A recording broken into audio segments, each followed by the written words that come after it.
बिस्मिल्लाहिर्रहमानिर्रहीम। अस्सलाम वालेकुम। मैं हूं महरीन सब्तैन। देख रहे हैं आप मेरा यूट्यूब चैनल और फेसबुक पेज। ये मेरी स्टोरी इस वक्त सिर्फ आम बच्चियों के लिए नहीं है, बल्कि उन तमाम बच्चियों के लिए है जो सोशल मीडिया के प्लेटफॉर्म को इस्तेमाल कर रही हैं। सोशल मीडिया इन्फ्लुएंसर्स हैं, अपना काम कर रही हैं। ठीक है, आप अपना काम कीजिए। हमेशा मेरी एक नसीहत होती है कि काम को बड़ा डिसेंसी और मॉडेस्टी के साथ कीजिए। गलत चीज़ें दिखाकर आप थोड़ी देर के लिए तो वायरल हो सकते हैं, आप कुछ व्यूअर्स गेन कर सकते हैं, लेकिन ये व्यूअरशिप आपकी बहुत थोड़ी होती है, आर्ज़ी होती है। आपका असल काम बोलता है, जो आपकी मेहनत होती है, जो आप मेहनत के साथ करते हैं। ये बेहयाई या वाहियात चीज़ें दिखाने से आपको थोड़ा-सा एक फ़ेम मिलता है, लेकिन बाद में सब आप पर लान-तान ही करते हैं।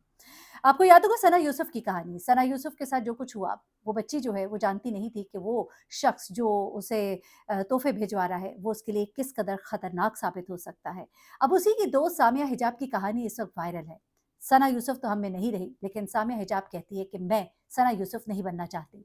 सना यूसुफ ने अपने घरवालों को नहीं बताया, मीडिया को नहीं बताया, लेकिन मैं सबको बताऊँगी कि मेरे साथ क्या हो रहा है। एक वीडियो सर्फेस होती है और उस वीडियो में देखा जाता है कि सामिया हिजाब जो कि सना की दोस्त थी, तो उसकी बहुत सी वीडियोज़ में उसके साथ नज़र भी आती थी। ये लड़की अपने घर के बाहर भागती हुई एक लड़के के पीछे दिखाई देती है। ये लड़का तेज़ी से जाकर अपनी गाड़ी में बैठता दिखाई देता है। ये इससे अपना फ़ोन वापस लेने की कोशिश करती है और वो इसको घसीट कर गाड़ी के अंदर बिठाने की कोशिश करता है और उसको ज़बरदस्ती अपने साथ ले जाने की कोशिश करता है। ये लड़की जो है, इसने कहा कि मैंने इससे पहले भी जब ये घर के अंदर आया, इसने बदतमीज़ी की, मैंने 15 पे फ़ोन किया, लेकिन जब ये मुझे गाड़ी में बिठाने में कामयाब हो गया, इसने मुझे डराया, धमकाया, मैंने 15 को मना कर दिया। उसके बाद वो कहती है कि इसके पास मेरा फ़ोन था, मैं इससे फ़ोन लेना चाहती थी। ये शख्स जो है मुझे मार देगा, मैं एक और सना यूसुफ नहीं बनना चाहती। उसके बाद जो कहानी सामने आई, वो बड़ी ही तशवीशनाक है। वो एक ऐसी कहानी है जिसने सबको हिलाया और इतना हिलाया कि लोग जो है परेशान हो गए कि हमारे बच्चे जो इस वक़्त सोशल मीडिया का इस्तेमाल कर रहे हैं, वो किस रास्ते पर जा रहे हैं।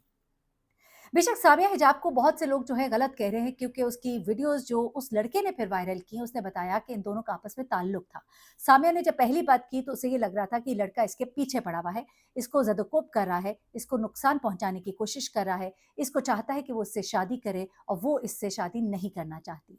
लेकिन उसके बाद ये लड़का जो है, इसकी तरफ से कुछ वीडियोस वायरल होती है।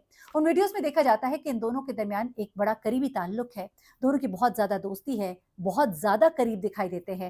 कभी ई सिगरेट पीती वो इसके साथ दिखाई दे रही है, कभी वो इसके साथ दिखाई दे रहा है, कभी वो अपनी वीडियोज़ में उसकी मोहब्बत का इज़हार कर रही है, और ये तमाम चीज़ें देखने के बाद लोगों ने कहा ये क्या तमाशा है, वो तो कुछ और बता रही है, ये तो कुछ और बता रहा है।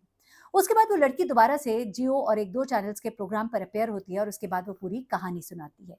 लेकिन इस कहानी के बाद एक और कहानी सामने आती है, वो भी आपको सुनानी है। अच्छा, सबसे पहले तो ये लड़का जिसका नाम हसन है, इसके बारे में थोड़ा-सा बताती चलूँ। इसका गाड़ियों का काम है। गाड़ियों का काम है, इसी लड़के ने इसको ये फ़ोन आईफ़ोन जो कि इसने इससे छीना था, वो इसको गिफ्ट किया और उसके मुताबिक चूँकि ये अब मुझसे रिश्ता नहीं रखना चाहती थी, मैंने इसे अपना फ़ोन वापस लिया। इसी लड़के के मुताबिक मैं मुख्तलिफ़ औकात में इसको बहुत से पैसे देता रहा हूँ और उसके उसने बाकायदा तौर पे स्क्रीनशॉट्स भी दिखाए। उसके बाद जब इस लड़की ने इससे रिश्ता रखने से इनकार कर दिया, तो फिर वो एग्रेसिव हुआ और उसने इसके साथ जो भी किया, बदतमीज़ी की, और वो करने का उसको हरगिज़ हक नहीं था। ये एक अलग कहानी है। लेकिन इस लड़की के मुताबिक इस लड़के ने मुझसे पूछे बगैर मेरे कार्ड से पैसे भी निकाले और मुझे कहा मैं बाद में दे दूँगा, और ये मेरे 7 लाख का अभी भी मकरूज़ है, ये इस लड़की का कहना है, जिसके सबूत अभी तक उसने उस तरह से नहीं दिए। अलबत्ता हसन जो है वो अपने सबूत दे चुका है। हसन को अदालत में भी पेश किया गया और अदालत में इसने बाकायदा तौर पे माफ़ी माँगी कि मुझसे गलती हो गई। लेकिन हसन की तरफ से कुछ वीडियोज़ जो सामने आ रही है, उसके बारे में अब सामिया ने पूरी कहानी सुनाई और उसके बाद एक और कहानी सामने आई, वो भी आपके सामने रख देती हूँ। सामिया ने अब इकरार किया बाकायदा तौर पे कि हाँ, मेरा इसके साथ रिलेशन था, ये मुझसे शादी करना चाहता था। इसकी वालिदा भी चाहती थी कि मैं इससे शादी कर लूँ, ये मेरे घर भी आए थे। मेरी वालिदा जो है वो अकेली रहती हैं। मेरे वालिद जो है वो एक अब्यूज़िव फ़ादर थे, मेरी माँ को बहुत मारते थे, बहुत टॉर्चर देते थे। कुछ अरसा पहले ही मेरे वालिद और वालिदा अलग हो गए। मैं किसी ऐसे अब्यूज़िव शख्स के साथ ज़िंदगी नहीं गुज़ार सकती। हाँ, मैं हसन के साथ रिलेशन में थी, लेकिन इसी रिलेशन में रहते हुए मुझे एहसास हुआ कि हसन एक अब्यूज़िव इंसान है। इसने मुझे मारा, पीटा कई बार छोटी-छोटी बातों पे इसने मुझे मारा, और उसके बाद वो कहती है कि एक दफ़ा मेरी गाड़ी मोटरवे पर ख़राब हो गई। ये आया, मुझे लाहौर तक इसने छोड़ा, लेकिन सारा रास्ता जो है ये मुझे मारता रहा, सिर्फ़ इस बात पर कि मैं इसकी बात नहीं मान रही थी और ये मुझे कह रहा था कि मैं तुमसे शादी करना चाहता हूँ, व्हाट्सोएवर रीज़न होगा।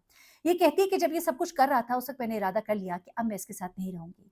उस वक़्त मैं गाड़ी से निकल भी नहीं सकती थी, लेकिन मैं ये इरादा कर चुकी थी। तब मैंने इसके साथ अपना सलूक जो है वो ठीक रखा और बहाने से इससे फ़ोन लिया और किसी बहाने से मैंने अपनी तमाम वीडियोज़ इसके फ़ोन से डिलीट कर दी, क्योंकि मुझे ये डर था कि कहीं बाद में ये इन वीडियोज़ को इस्तेमाल ना करे। जबकि मैंने तो वो इसको इस ट्रस्ट पर दी थी कि वो वीडियोज़, क्योंकि हम दोनों ने शादी करनी है। कहती कि वो वीडियोज़ ऐसी नहीं कि कोई बहुत ही गैर मुनासिब हो, लेकिन हम दोनों की साथ की वीडियोज़ थी। अब वो कहती है लेकिन मुझे नहीं मालूम कि इसके पास ये कुछ वीडियोज़ बच गई थी और इसने उनको वायरल कर दिया। लेकिन हाँ, हम रिलेशन में थे, लेकिन अब मैं इसके साथ ताल्लुक नहीं रखना चाहती थी।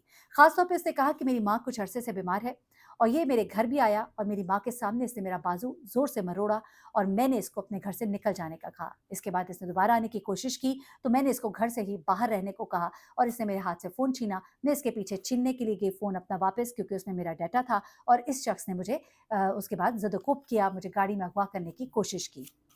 ये सब बातें बताते हुए कुछ जगहों पर वो आपदीदा भी हो गई और उसने कहा कि अगर मेरी आप लोग गलती समझते भी हैं, तो इसका मतलब हरगिज़ नहीं कि वो मेरे साथ ये सलूक कर सकता है। मैं इस बात से बिल्कुल एग्री करती हूँ, जो सामिया ने किया वो तो गलत है। एक रिलेशन में रहना जिसको हमारा मज़हब, हमारा दीन जिसकी इजाज़त नहीं देता और उसके साथ-साथ आप उस चीज़ को जस्टिफ़ाई कर रही हैं, ये दोनों चीज़ें जो हैं, ये अपनी जगह गलत है और इन दोनों चीज़ों को नहीं होना चाहिए था। अब यहाँ पर हसन ज़ाहिद ने जो किया, वो उससे भी बढ़ के गलत था। एक वो गलत रिलेशनशिप में रहना चाहता था, फिर शादी के लिए जिस तरह वो उसको ज़द-ओ-कोब कर रहा था, उसको मार-पीट रहा था। बकौल उसके मैंने इसको 25, 5, 50, 1 लाख, सवा लाख रुपए तक दिए हैं और उसके उसने बाकायदा तौर पे सबूत भी दिखाए। उसने कहा कि जब इसने मुझे छोड़ना चाहा, तो फिर मुझे गुस्सा आया और मैं इससे अपनी चीज़ें वापस लेना चाहता था, जो ये मुझे नहीं देना चाहती थी। एक दिन पहले सामिया के घर में कुछ ऐसे वाक़यात हुए थे, जिनको अगर मैं रिपोर्ट करूँगी, तो आपको कुछ बेहतर समझ आ जाएगा कि दरअसल हुआ क्या। सामिया बेसिकली अब इससे जान छुड़ाना चाहती थी। सामिया से ये अपने पैसे वापस माँग रहा था, जो हमें इत्तलात मिली हैं और सामिया उसे कह रही थी कि मेरे पास पैसे नहीं हैं। उसने जब अपना फ़ोन वापस माँगा, सामिया ने देने से इनकार किया।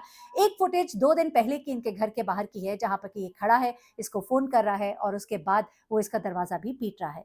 ये कुछ वीडियोज़ ऐसी अभी सर्कुलेट कर रही हैं और भी वीडियोज़ आएँगी, जिसमें सामिया जो है वो इसके साथ कुछ गुस्से में बोलती हुई भी दिखाई दे रही है और उसके बाद घर के अंदर जाती हुई भी दिखाई दे रही है।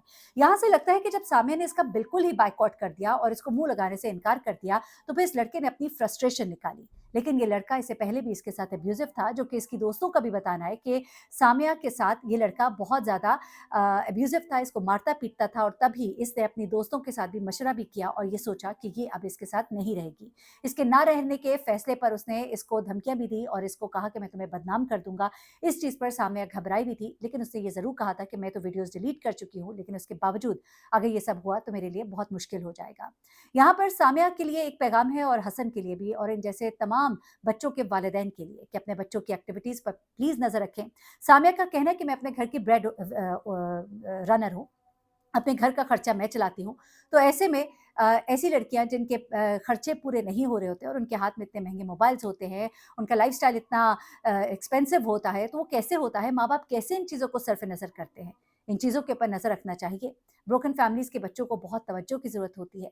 वालिद बेशक वालिदा से अलग हो गए, लेकिन उनकी कुछ ज़िम्मेदारियाँ ज़रूर हैं और बेशक सामिया बिल्कुल ठीक कह रही है, उसे दूसरी सना यूसुफ नहीं बनने देना चाहिए। इदारों को मेक श्योर करना चाहिए कि ऐसे लड़कों को ऐसी सज़ा दी जाए कि नेक्स्ट टाइम वो ऐसी हरकत ना करें, लेकिन एट द सेम टाइम ऐसी लड़कियों के लिए भी कोई सज़ा होनी चाहिए, जो रिलेशनशिप में रहते हुए दूसरों से गिफ्ट्स तो ले लेती हैं, लेकिन बाद में उनको वापस देने से इनकार कर देती हैं। हो सकता है ये बात इस तरह से ना हो तो ज़रूर इसको सामिया बताए, लेकिन मैं समझती हूँ कि अगर उसने आपको कुछ चीज़ें दी थी, तो आपको उसको वापस करना चाहिए थी। इस तरह के फिर गंदा एंड होता है, उसका फिर अंजाम जो है वो कुछ ऐसा ही होता है। आप ज़रूर अपनी राय से आगाह कीजिएगा, अपना बहुत ख्याल रखिएगा, दुआ में याद रखिएगा। अल्लाह हाफ़िज़।